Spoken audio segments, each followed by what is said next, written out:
정프로 스포츠 분석 채널에 방문해 주셔서 감사합니다.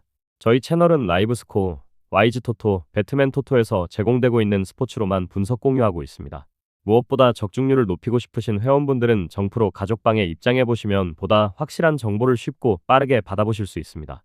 거짓으로 말씀드리는 게 아닙니다. 일주일만 참여를 해보시면 정프로 분석방은 다른 곳과 다르다는 걸 확실히 느끼실 수가 있습니다. 정프로 최종 조합이 궁금하신 분들은 영상 하단 고정 댓글 확인해 보시면 입장 링크가 있습니다. 클릭 후 입장해 보시면 됩니다. 분석가 흉내는 내는 가짜들이 유튜브에서 판을 치고 있습니다. 이상한 곳에 입장하셔서 고통받지 마시고 안전하고 확실한 곳에서 정보 받아보시길 바랍니다. 이어서 경기 분석을 시작하겠습니다. 첫 번째 경기, 창원 LG 대 안양 정관장. 창원 LG는 이번 경기에서 여전히 수비 중심의 경기 운영을 택할 가능성이 높다. 핵심 전력인 칼타마요와 양홍석이 모두 부상으로 이탈한 상황에서 팀의 공격 구조는 다소 변화가 불가피하다. 타마요는 평균 20.7리바운드로 팀 내 절대적인 4번 옵션이었고, 양홍석은 외곽 공격과 기동성 있는 수비에서 큰 비중을 차지하던 선수였다. 두 포워드의 결장은 공격 루트의 단조화를 초래하면서도 동시에 내외곽 수비 집중도를 높이는 효과를 가져왔다.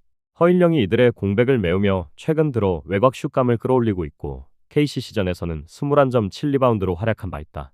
그러나 나이와 체력적 부담을 고려할 때 경기 내내 높은 효율을 유지하기는 어려울 수 있다. 인사이드에서는 아셈 마레이와 박정현이 중심축을 이룬다. 특히 마레이는 직전 경기에서 29.21리바운드 7어시스트를 기록하며 팀의 중심으로 자리 잡았다. 두 빅맨이 만들어내는 골 및 경쟁력은 여전히 리그 상위 수준이지만 공격에서 타마요와 양홍석의 부재는 페이스를 낮추고 세트 플레이 비중을 높이는 결과로 이어지고 있다.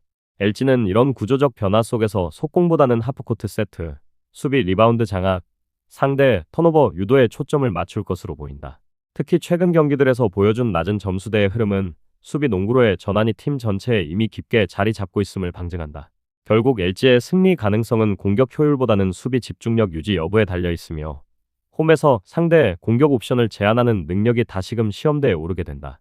안양 정관장은 최근 들어 팀 전력이 안정을 되찾으며 페이스를 끌어올리고 있다. 시즌 초반 부상으로 출발이 늦었던 문유현은 1월부터 본격적으로 합류해 가드진의 밸런스를 정비했다.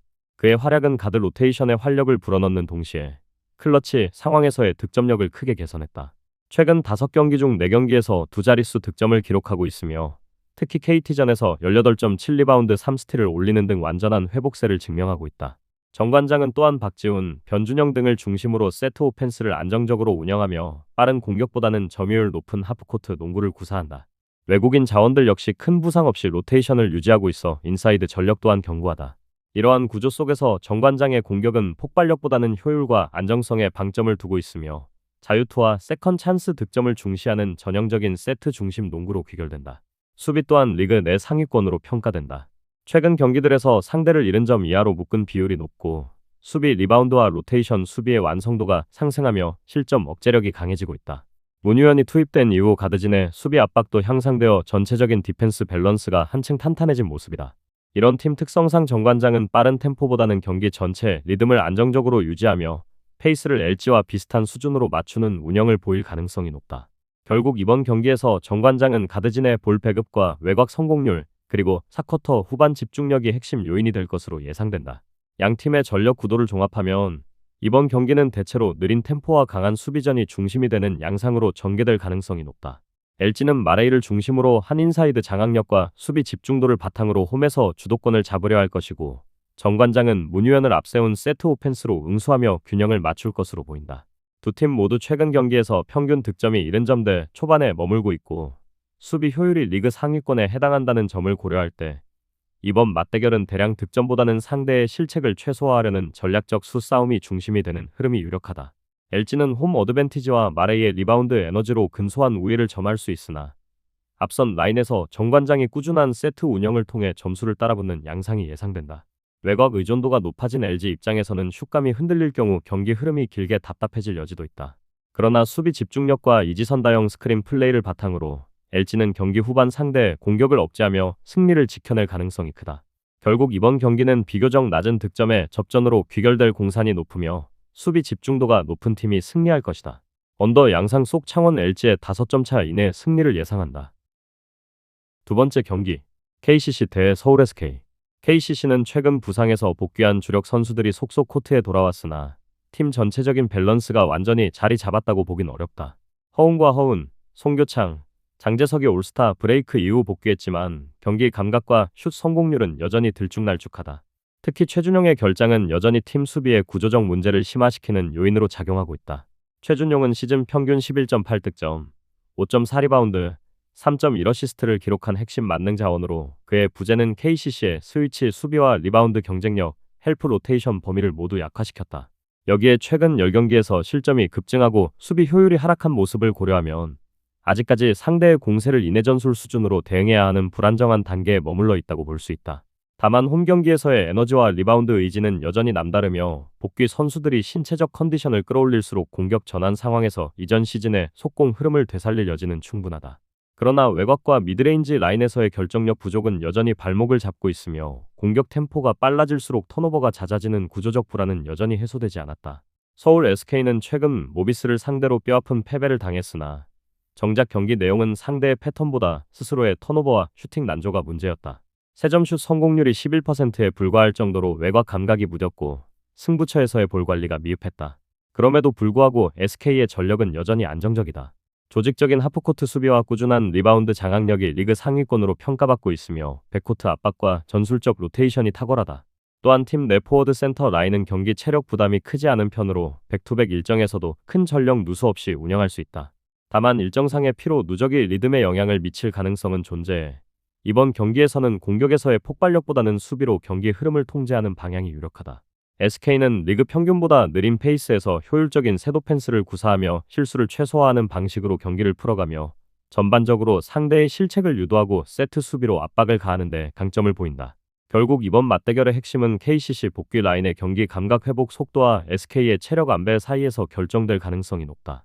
KCC는 홈에서 기세를 살려 초반부터 공세적으로 나설 것이나 허운과 허운의 볼 배급이 완벽히 정상화되지 않은 점을 감안하면 빠른 템포로 일관하기는 어렵다. SK는 비교적 정돈된 수비를 바탕으로 상대의 외곽 시도를 억제하고 공격에서는 세트 플레이 중심으로 안정적인 페이스를 유지할 전망이다. 다만 KCC의 리바운드 집착과 2차 득점 시도가 경기 후반부 변수가 될 수 있으며 SK가 초반에 득점 기회를 확실히 만들지 못한다면 경기 양상은 팽팽한 흐름으로 이어질 가능성이 높다. 종합적으로 볼 때 점수는 상대적으로 낮은 흐름으로 전개되며 총득점이 크지 않은 경기로 귀결될 전망이다. 두 팀은 수비 집중력에서 차이를 보이겠지만 KCC가 홈의 이점을 살려 끝까지 접전을 이어갈 가능성이 높다. 언더 양상 속 전주 KCC의 5점 차 이내 패배를 예상한다. 다음 경기 분석에 앞서 여러분들에게 조금이나마 도움이 되고 빠르게 정보를 받아보실 수 있는 곳을 마련해 두었습니다. 저의 영상의 하단 댓글을 확인해 보시면 카카오톡 링크가 있습니다. 클릭 후 손쉽게 입장이 가능합니다. 누구나 참여 가능하고 100% 무료로 운영하고 있습니다. 돈을 주고 유료 정보를 이용하시는 것보다 저희 멤버방에서 유료 정보와 똑같은 분석 정보를 받아보실 수 있습니다. 저희 멤버방에서 제공되는 정보들과 스포츠를 좋아하고 즐길 수 있는 멤버방으로 참여하시길 바랍니다. 함께 떠들고 즐겁게 배팅 라이프를 즐기셨으면 좋겠습니다. 무조건 당첨은 장담해드릴 수 없지만 당첨될 확률을 극대화하실 수 있습니다. 세 번째 경기, 하나은행은 대 KB스타즈. 하나은행은 이번 시즌 리그 선두를 달리며 조직적인 수비와 효율적인 공격 전개로 강팀의 면모를 보여왔다. 그러나 이번 맞대결은 연속 일정이라는 점에서 여타 경기와는 다른 변수를 안고 있다. WKBL은 경기 간격이 넉넉한 편이어서 백투백 일정이 극히 드물며 이러한 상황에서는 평소보다 체력 소모가 두드러진다. 그럼에도 불구하고 하나은행은 빠른 공수 전환과 세밀한 패싱으로 리듬을 유지하려는 성향을 보일 가능성이 크다. 비록 주전 센터 양인영이 무릎 부상으로 결장 중이고 김정은이 제한된 시간을 소화할 예정이지만 팀 전체로 보면 주전 의존도가 절대적으로 높지 않아 체력 분산이 어느 정도 가능하다. 양인영은 시즌 평균 8.4득점, 6.1리바운드를 기록해왔던 중심 전력이지만 최근 대체 자원들이 일정 부분 공격 참여를 늘려가며 세컨 옵션으로 활로를 모색하고 있다.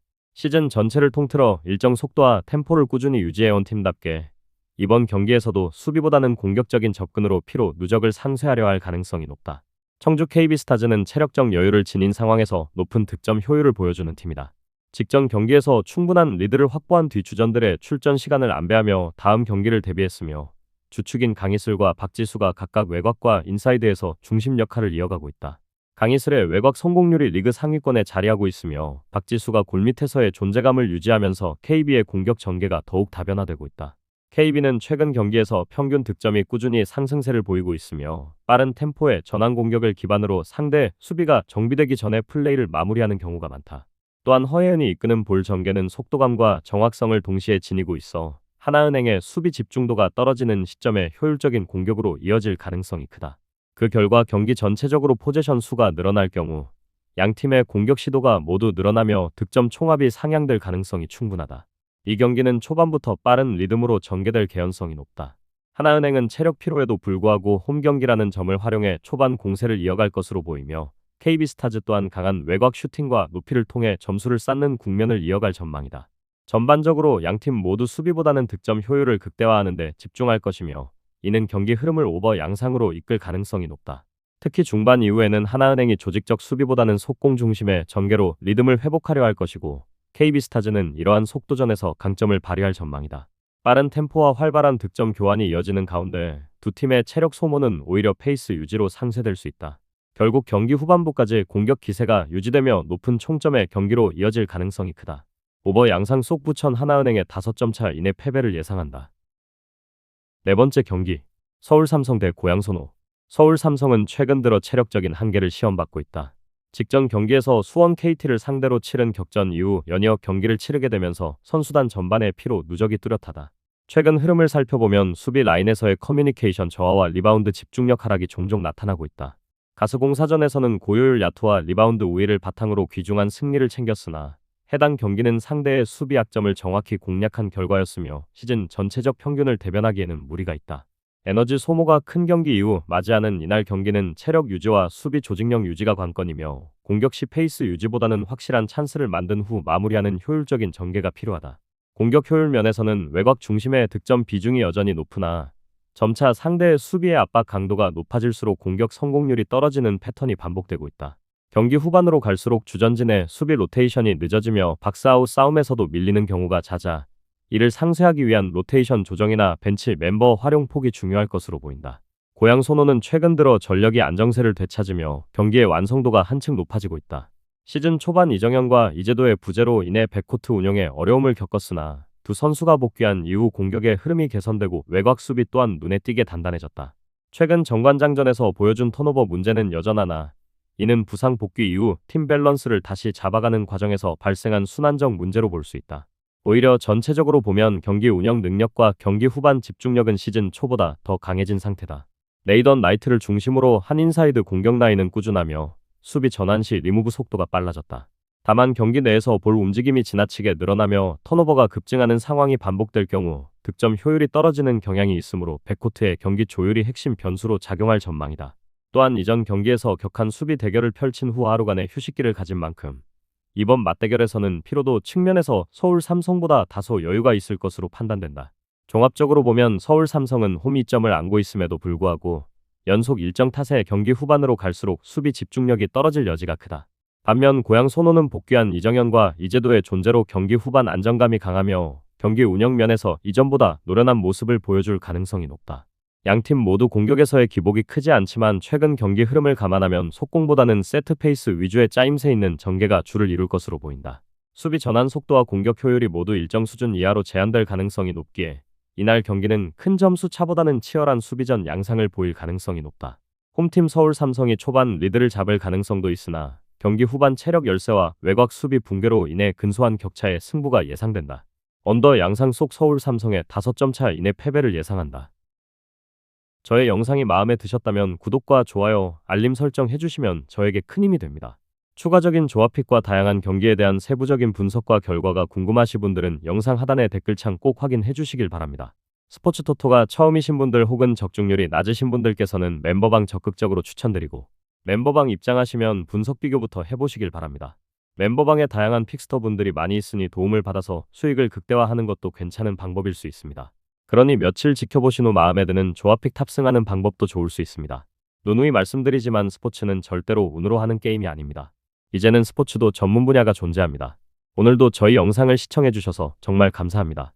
구독과 좋아요 한 번씩만 부탁드리며 저는 다음 영상에서 인사드리겠습니다.